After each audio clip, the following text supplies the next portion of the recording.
Hi everyone, in this presentation I really want to talk to you about conferring with writers. Remember, the writer's workshop model of teaching is also called the conference model for teaching. And at the heart of our teaching within a writer's workshop is conferring with writers.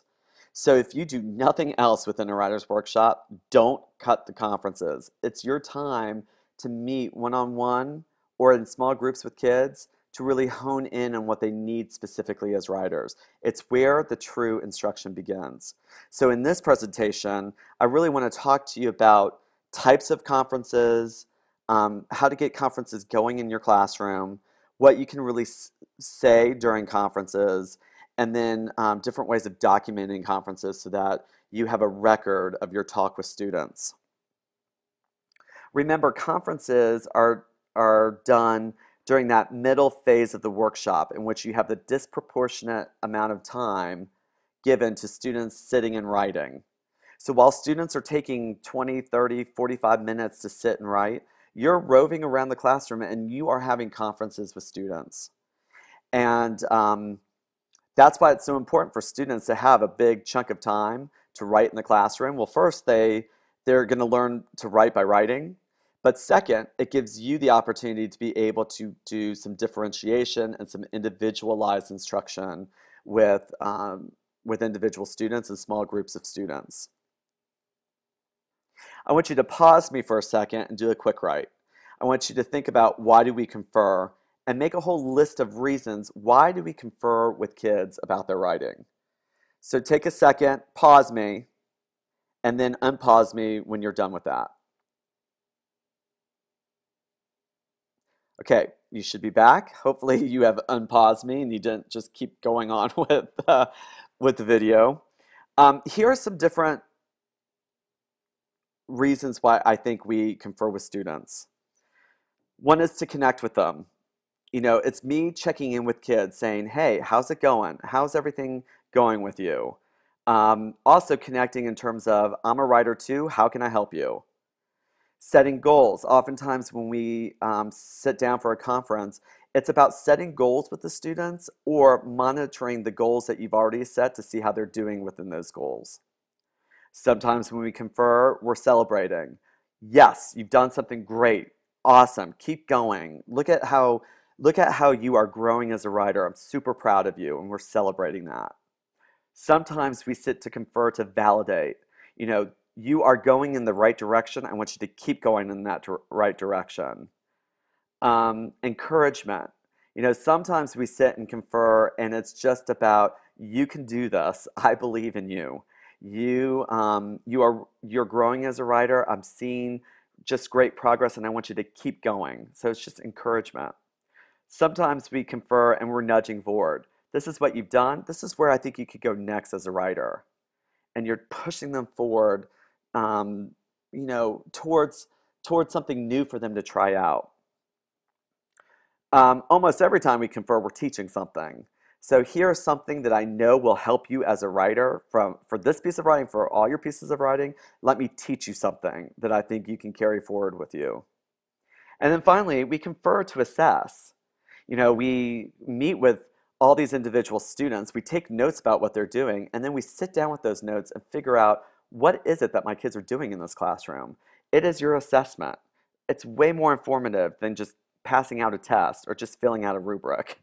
It gives us a measure of where they are, what they're doing, and where we can go next in our instruction with them. So, so going along with that, this is from Regie Routman's book, Writing Essentials. Purposes for writing conferences: to listen. You know, what's the writer trying to say? To affirm.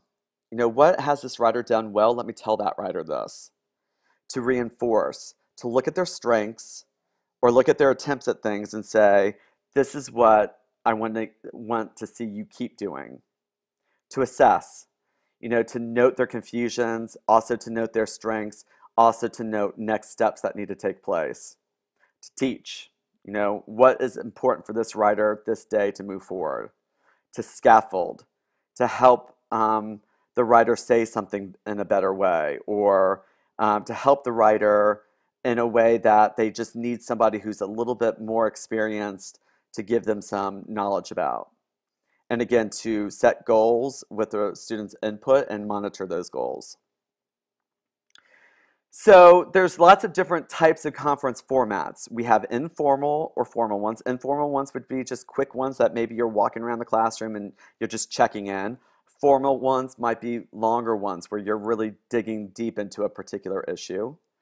We can have short conferences, we can have long conferences. We can have public conferences that we invite other people to come in and listen to, or we can have private conferences where they're just one-on-one. We can have conferences where the teacher really leads it and says, this is something I want you to try to do. Or we can have student-led ones where the student says, listen, I need help in this particular area. Can you help me? We can have whole group conferences, small group conferences, or one-on-one conferences. So, I think there's a variety of different types of conferences, but I really want to highlight 4 different types. Quick shares, roving, one-on-one, formal, and small group conferences. So a quick share conference is just an informal conference, maybe with 4 or 5 students, maybe just 3 minutes, maybe even shorter. And the teacher circulates around the classroom and they notice a specific writing skill that the writers are doing well. And the teacher might even say, hey, do you mind sharing that with the rest of the class because I want to really highlight this. And the whole class would celebrate what they're doing publicly. The teacher might take that piece of writing from this quick share conference and share it with the class, using the student's permission. But again, this is an example of how students can sometimes lead the mini lesson. I see someone doing something really well in their writing. I want to put it up there for other students to see so that they have another possibility for them as writers. The benefits of this format is it celebrates student writing, it provides a model for other students, and then it, of course, builds a writer's confidence. Another kind of type of conference is a roving conference. So this, again, is another informal conference. They're usually very quick, just a minute or two, and you're just checking in, seeing how students are doing. I often will do roving conferences, maybe the first 5 minutes or so when students go off and write, just to check in and make sure they're on task and doing what they are set out to do. The teacher might take very brief notes about an individual student's strengths or weaknesses as well. The benefits of this is you're able to cover a number of students in a short period. You can get very quick assessments of their strengths and needs. You're just teaching very quickly on the spot, and it gives you just opportunity for encouragement, rereading, guidance, also an opportunity for you to help them focus. And those are roving conferences. I'll tell you, I do a lot of these with younger kids. If you're a kindergarten teacher, first grade teacher, oftentimes I'm roving around the classroom quickly, trying to get to a lot of kids in a short amount of time. And then what I tend to do is go to more formal one-on-one. So after I've been able just to kind of get a sense and get students focused, then I start really focusing on maybe 3, 4, 5 kids a day and go deeper with that child. This is a formal conference. We're sitting side by side. We're privately celebrating what the student does well, focusing on a writing goal, maybe addressing a particular area of need. And what I'm doing as a teacher is I'm gaining really valuable feedback. I'm making a record of that feedback. It's private, so it makes the student feel, a little bit more safe because they know it's just one-on-one. Oftentimes this is student directed. I'm facilitating it by asking just lots of questions. Students are practicing rereading their piece or rewriting their piece, and we're setting personalized goals for them to work on for the next time. And finally, oftentimes, I'll pull together a small group of students and have a small group conference. And this is also formal, but what I'll do is I'll pull together a group of students that have a like need. Like if I see a group of students struggling with beginnings or leads or endings or I don't know, something dealing with informational text, and I see maybe 4 or 5 kids struggling with the same issue, I will pull that 4 or 5 kids together and have a small group conference. And I'm going to teach something based specifically on the need of that particular group. The benefits of this being they get great group feedback, they're semi-private, and they're really based on the needs of that particular group of students. So be thinking about that as you go along doing conferences with kids. They don't all have to be the same. You can do a quick share conference, a roving conference, a formal one-on-one conference, and a small group conference.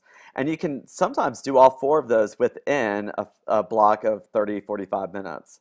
What you really want to strive towards is getting face-to-face with at least each student at least once a week. And the more times you can meet with them, the better it's going to be for them. So conferring really is a shift of our thinking. So what happens is the teacher is much more the facilitator of students' discussion about their writing. And so I'm really asking a bunch of questions and getting the writer to think as much as possible. I'm also using a strength-based model. I'm really highlighting what they're doing well and noting that for the student. I'm not using a deficit model. I'm not saying this is what you're doing wrong and this is how you need to fix it. I am highlighting strengths and then I'm questioning them to make them think about, okay, where do they need to go next as writers? This is a very different shift of thinking. It requires me, the teacher, to have really strong questioning techniques because I'm really pushing them to critically think about their writing. As much as possible, the conferences really should be student-directed. It is my job as a teacher to teach myself out of a job. So what I'm demonstrating for students are techniques of questioning that students should be using on themselves so that when I'm not there conferring with them, they're self-questioning themselves. This is a shift. I don't want students to be dependent on me, the teacher, in order for them to move forward as writers. I want them to start achieving some agency so that they can direct their own conferences, their own thought processes. During the conference, I refrain from editing students' work. Editing is not our priority. Editing is our priority right before publication. But I want students to generate an idea, to make a plan, to draft, and to revise that draft thoroughly before I even start talking to them about editing. So if I have a 6-week unit of, let's say I'm teaching informational or persuasive essays, for 4 weeks I am teaching in my mini lessons and in my conferring, I'm teaching process, types of things like generating ideas, planning, drafting, revising, and I'm teaching craft lessons and having craft conferences. And I'm doing 4 weeks of those. We have a due date for something to be published by, a certain time. So, students might draft 4 or 5 different things, and then they have to make a decision. Okay, I'm going to pick one of these drafts to take to publication. And maybe in the 5th week is when I really start tackling editing because they've revised it all. They've picked a piece, they picked a draft that they really want to now hone in on. They've taken a lot of time to really revise it. And maybe the week before it goes to publication, I'm going to hone in and really help them edit the piece, but I'm going to help them edit based on what's developmentally appropriate at that time. So for kindergarten, it's very different than what I'm going to expect my 12th graders to be able to do. Conferences are not always a formal sit-down conference. Sometimes they can be on the go. And when I confer, I oftentimes, most of the time, work on a previously taught skill. So I'm oftentimes going back and doing a reteach of a mini lesson that I've taught previously. So this is going to be the end of part 1. What I want you to do at the end of this part is I have several different conferences that I have done with students uploaded. I want you to watch those and chart in your daybook what do you see and what do you think about what you're seeing. And then after you're done watching those videos, I want you to tackle part 2 of our conference lesson. Okay? So this is the end of part 1. So we're going to end here. On Moodle, I want you to watch the different conference demonstrations that I've done with kids, take notes, and then bring those notes back to part 2 of what I want to say about conferences. All right, thanks everybody.